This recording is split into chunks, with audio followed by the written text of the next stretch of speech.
instructor. So they get their instructor license and have a job too. Exactly. So you got a lot going on. The VA, the college, and now hiring instructors and future instructors too. Yep. So now can we get the commercial started? Already ahead of you. Call Brad to get your adventure started today at Ocala Aviation, 861-7484. Ocala's information station, 1370 WOCA. Ocala.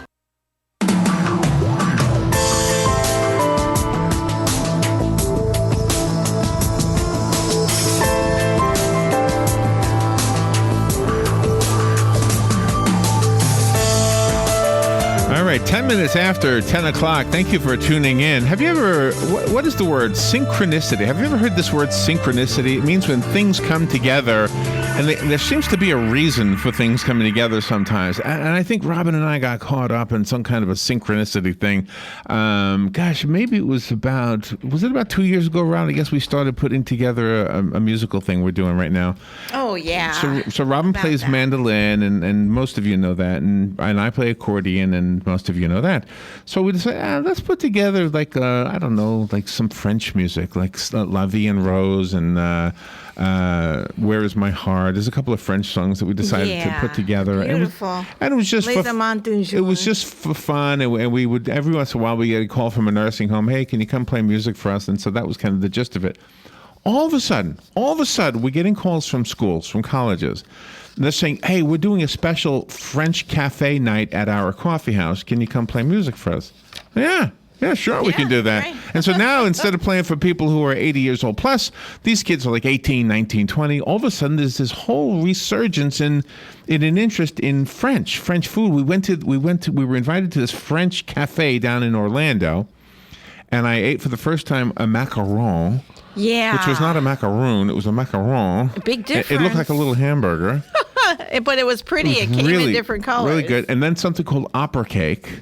Oh, that was delicious. Which was pretty good. Absolutely. And then we get in the mail a book. Mm-hmm. And it is called Bright Lights Paris. And it's on the cover of the book is a back of a pretty lady, looking at the Eiffel Tower.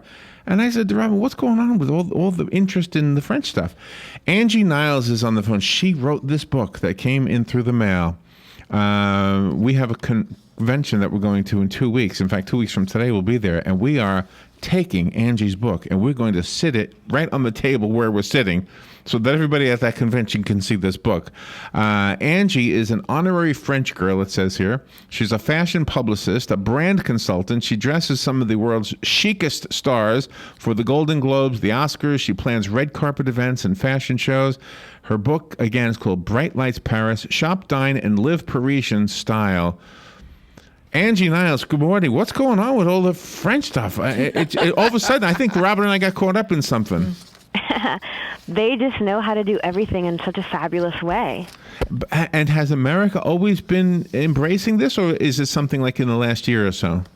No, I think it's been a while. Oh, it's definitely been at least and it's growing and growing over the years. But I know my personal obsession has been probably 15 years since the first time I was there. So you were there. Longer. So I haven't ever even been there. It's so magical and beautiful just walking around, and the architecture, how all the buildings are the same height, and everyone is just walking with a baguette and eating their macarons and eating cheese. What was I love that. And today there's a specialty. Today is, believe it or not, here's another synchronicity. Today is National Monte Cristo Day, which is actually a French sandwich, right? Monte Cristo? Yes. What is it? What do they call it? A croque monsieur? How do you say Croque monsieur. Croque monsieur. Oh, she says it's so good, and so do you. Do you speak French? A little bit, yes. When I'm there, a little bit more than when I'm here. But I live in a French neighborhood in Brooklyn, so every day I hear people speaking French, and that helps keep me going. There's a French neighborhood in Brooklyn? I got to go there next time I go to Brooklyn. I had no idea there was a French neighborhood in Brooklyn. I went to a French neighborhood in Quebec. Does that count? Yes, of course it counts. Yeah, I learned a little bit of French for that trip, and the only problem was I learned how to ask where the bathroom was, but I didn't understand the answer. So every time I asked it, I was like, "Can you point? Can you point?" You have a lot of people that contributed to your book, and you have some outstanding photographs in there as well. Thank you so much. Yeah, I worked with this amazing photographer in Paris. She's an American girl from California, but she's lived in Paris for 6 years, and I fell in love with her photography on her website, and she brings Paris to life in such a magical way. I had to have her shoot the book. It was wonderful. So you're staying with us to the bottom of the hour, but we got kind of a late start, and we're already up at the midpoint. So let's take the first break, and we'll make it real quick, and we'll be right back with Angie Niles. I can't wait to hear more. The weather is brought to you by myfwc.com. Safe boating is no accident. The flood watch is in effect for coastal counties through late tonight. It'll be mostly cloudy today with a couple of showers and heavy thunderstorms. Watch for localized flooding, the high 81 to 85. Mostly cloudy tonight with a couple of showers and a heavier thunderstorm, low 69 to 73. For tomorrow, variable cloudiness with a heavy thunderstorm or two around, the high 83 to 87. From the Florida Weather Center, I'm meteorologist Joe Lundberg. Need a mailbox rental but need more information? Remember, Personal Service Center, 789-6683. How does $10 a month sound with just a 3-month commitment? Remember, Personal Service Center, 789-6683. Mention WOCA and the setup fee is waived. Personal Service Center will email or text notifications to you when your packages arrive. Even scan mail so you never actually have to pick it up. Now that's service. Personal Service Center, 789-6683. Located on the corner of Northeast 25th Avenue and 24th Street, Ocala. Look for the yellow signs. Hi, this is JP from Penn Flooring here in Ocala. I would like to invite you to come in and visit our spacious showroom where we have solutions for every style and budget. From wall-to-wall carpet to hardwood floors and tiles, we have an unsurpassed selection of flooring. At Penn Flooring, we've provided quality customer service with a family touch for over 25 years. Visit our website at pennflooring.com or come by our showroom, 1201 Southwest 17th Street, just over the bridge. Penn Flooring, quality customer service with a family touch. All right, 16 minutes after 10 o'clock. Thank you for tuning in. So 2 weeks from right now, Robin, you and I will be up in Chattanooga. Yes. We'll be up at this convention of colleges. All the colleges from the Southeast, they get together and they meet with people who make music, who do magic shows, who do entertainment in general. And they'll come by our booth, and our booth is going to be French. We got this miniature Eiffel Tower. It's about 3 feet tall. Yeah. And we're going to have this book sitting right there. I mean, the book cover, Angie, I don't know, you had no idea you were contributing to our what we're doing. It's a fabulous book. But what's going to happen, but I want you to help me, and I think the book's going to help me to appear less of a phony, because in a way, I'm going to be a phony. I don't know much about French culture. I mean, we've learned these beautiful songs. And P.S., if you're going to play the accordion, the French songs are so much better than the German songs. No offense, yeah. but I mean, I'm not a big fan of the polkas. Don't tell the kids in the nursing homes. But No. Yeah, but it really, in fact, there's a setting on the accordion called French Musette. Mm-hmm. There's a setting. Are you familiar with that setting on the accordion? No, I'm not. No. Yeah, I've never played the accordion. It's called French Musette. Robin told me that you grew up around here. I did. I grew up in Lake County. Wow. Eustis. Wow, that is cool. So, that's sort of how I fell in love with Paris, was visiting Epcot in the French Pavilion as a little girl. So you know what? Yeah. I mean, you have helped us all fall in love with this place. Let me ask you this: when I go to a video online that's all about, here's a picture of this. What are they called again? Macaron. Yes. It's macaron. There's a place in Orlando called My French Cafe is what it's called, and we went there, and it was occupied by all young people. Mm-hmm. Robin and I are 60, just so you know. Yeah. So, but young. It was so nice. It was so nice to see young people doing this. I'm really happy about all this. So tell me about the book. Does the book? This is a labor of love for you, I have a feeling. It is. It was something I've dreamt of for a few years, and then I just decided to go for it. And although last summer, when the book was finalized, and I had to go back to Paris for 6 weeks to finish the research, it was really grueling. It was really tough. Really? To have to eat all the cheese and taste all the pastries. It was a tough I project. get you. Tough with tongue in cheek. Do you know, whenever I watch anything about Paris and they talk about the artists who used to frequent the cafes, they'll always say, I can't even name them. This is how much of a phony I am. But I always think to myself, gosh, they're holding these guys up, and they are great, but in their day, nobody appreciated them. They were poor. Mm-hmm. They were scraping the bottom of everything, right? But now we embrace their work. And now there are tours in Paris you can kind of take. Oh, what was Hemingway's favorite places to go, and where did he write, and where did he write Gatsby, and where all the artists, where did Picasso hang out? It's What definitely... what is the cafe that looks like it says Café de Maggots? What is that one? Yes. Le Deux Magots. Le Deux Magots. So what does the word Magot mean? Sounds better than maggots. It's in Saint-Germain. It's right next door to another famous cafe, Café des Fleurs. And they're the two most famous cafes in Paris, and it's the most amazing people watching. And what does the Magot word mean again? Honestly, I don't know. You don't know? It looks like maggots, right? It does. It does, but it... Oh, wait a minute. I did hear this. Have you been in there? There's two Chinese guys, right? Two statues of two Chinese guys. Mm-hmm. Have you seen them? Yes. And that's where the name came from. I can't remember what it means now, but I did actually see this somewhere. Okay, so you have different kinds of tips in your book for different budgets.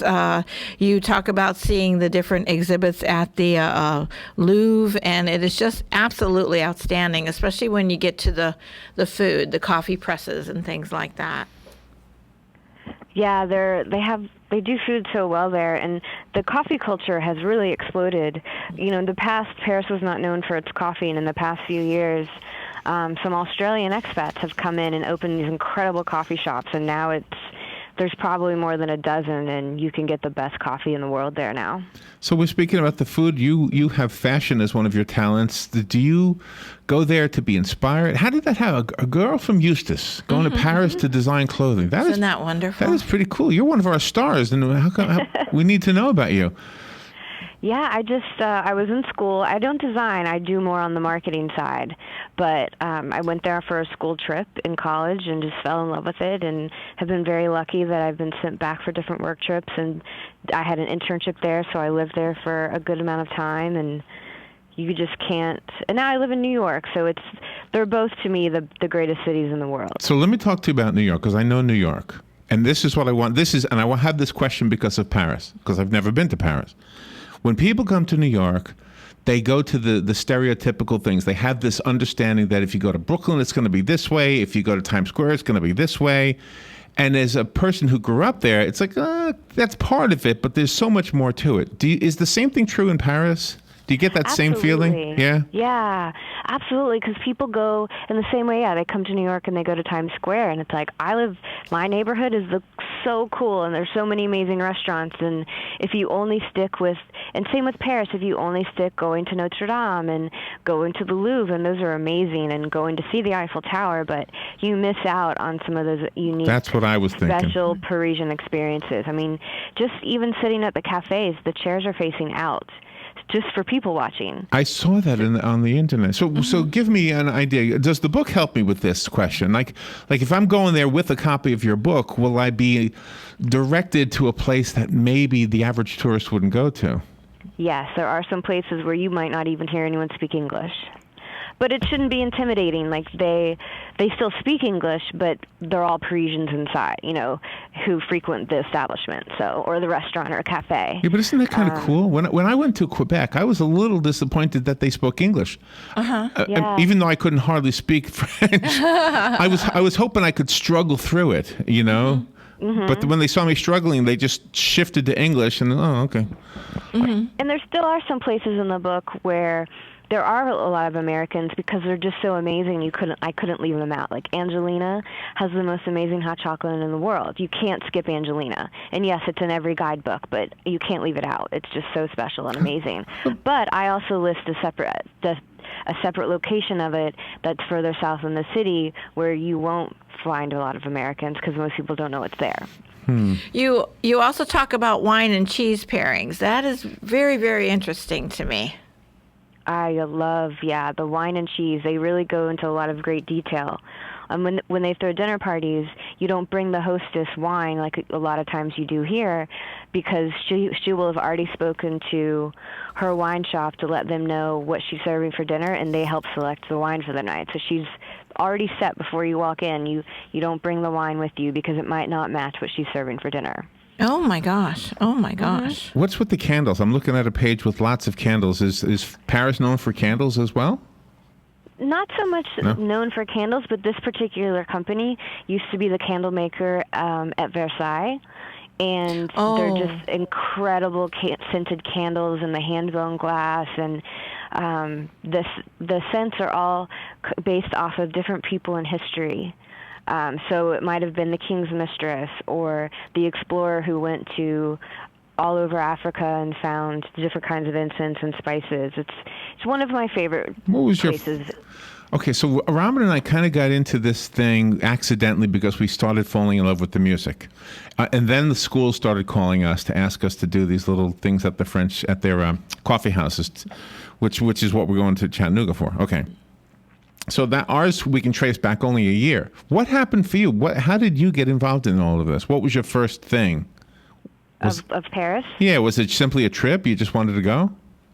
It was being little and going to Epcot. We had yearly passes. So, in Epcot. Yeah, the French Pavilion is so amazing. The Disney Imagineers, they think of everything. So you go and you don't feel like you're in Orlando. You eat the pastries, and it's a French pastry chef who's there cooking the meals. And I went so many times as a little girl that I just fell in love and had to go I love that. for myself. Yeah, so that was where I got my start. I love that. But you didn't fall in love with the other countries, or you did? Or I did, but it's different. There's something so special about Paris. And Epcot, a lot of the other countries are actually based on the country, and the France Pavilion is really centered on Paris. What is your favorite Woody Allen movie?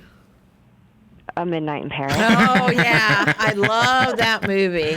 I mean, such I a great to say job. that. Is a good movie. Such a great movie. You know what? If you think about it, maybe that's where we first clicked in with this whole thing. Maybe subconsciously we saw the movie, and the music kind of crept into our conscious. You know what? That's probably where it all got started. I mean, that movie is a true love story to Paris.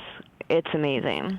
When a person goes to France and Paris in particular, are they able to find somebody to guide them, like a person like you, that would take them off the beaten tourist track into the wonderful other areas? Yeah, there are actually a lot of different tour groups and websites that you can find where it's locals that will take you around, and there's some locals that specialize in taking you on a museum tour or taking you on the writer's tour that shows you all the Hemingway spots and shows you where they love. So there are more standard tourist kind of tour groups on the double-decker bus, but there are definitely some smaller, unique. There's some that take you on the tour of the food markets and just for the cheese shop and just for the chocolate. So there's a lot of options on how to explore Paris if you're not comfortable exploring it by yourself. Angie, I'm loving this conversation, but I know you have other interviews to do. I have one quick one. Have you ever heard of something called New York Habitat? Yes, I've used them before. Have you used them in Paris? Yes, many times. For those who don't know, this is a company that gives you a complete furnished apartment. Not they don't give it to you, but they'll set it up for you. I mean. Yeah, I was using them before Airbnb came about, and now I use Airbnb probably most often. I love Airbnb, but New York Habitat was the first agency that I ever rented apartments from in Paris for short-term rentals. To me, that would be better than a hotel. Yes. It is, because you have a refrigerator and you can go grocery shopping and load up all the cheese. But you feel like you're living. You feel like you're living there, right? Yeah. You know, you don't have the concierge who can make you the dinner reservations, but that's really the only, or the maid. That's what apps are for. That's what apps are for. You know? Exactly. Well, you have done a fabulous job. This is such a well-done book, and I know our listeners want me to give it away, but we're not. We're going to bring it to the convention in 2 weeks. Exactly. Oh, great. So your book will be on our table at this convention with our fake Eiffel Tower, our miniature Eiffel Tower. And a coffee press. Everybody else has to go buy it. Bright Lights Paris is what it's called. Angie Niles from Eustis, you said, right? Yeah. Gosh. Right here. And where are you right now? Right now I'm in New York. In New York, okay. And I'm headed to Paris tonight. Oh. And your mom is listening right now? Oh, she's going to Paris. Yes, I think so. I told her. I texted her. She was very excited. Oh, that is so wonderful. If she's watching right now, she doesn't see you. She sees Robin, but yeah. And there's my hand. Hello, Mom. Hello, Mom. Oh, how long are you going to stay in Paris? Actually, this is just an 18-hour trip, and I return again in 2 weeks for a full week. Oh, that You is know what you got to absolutely do, Angie? I got wonderful. an idea for you. This is great. What was her name? I used to like Samantha Brown. Yes, Samantha Brown doesn't do it anymore. You got to contact the Travel Channel and say, "Hey, I'd like to do the old Samantha Brown gig." I know. I mean, I love that, but I don't think I want to be on TV. Oh, you don't? Oh, you're beautiful. You're Just for so Paris? stylish and everything. Well, do you have her Thank picture? you. Where's her picture? Isn't she on the front? Is that you on the cover? Oh, no, that's not me on the cover. I'm in the back. I'm You're in the like one of the back pages. Hold on, I'll find you on the back. I got 20 seconds. Give me a website. Is it La Vie La Vie Ann Rose, A-N-N. A-N-N? What's that mean? There she is. My Oh, name you're is beautiful. You got to be on TV. Yeah. Oh, come on. Come on. You would work perfectly. Angie, be careful in everything you do, and you're lovely. Thank you so much for being on the show with us today. That was fun. Thank you. You're such That a was- thank blessing. you. We'll be right back. I'm Lillian Wu, and last night's GOP showdown foreign policy, one of the key topics. Carly Fiorina in the CNN debate talking tough on Iran, saying as president, she'd tell its supreme leader. Unless and until he opens every military and every nuclear facility to real anytime, anywhere inspections by our people, not his, we, the United States of America, will make it as difficult as possible to move money around the global financial system. We can do that. We don't need any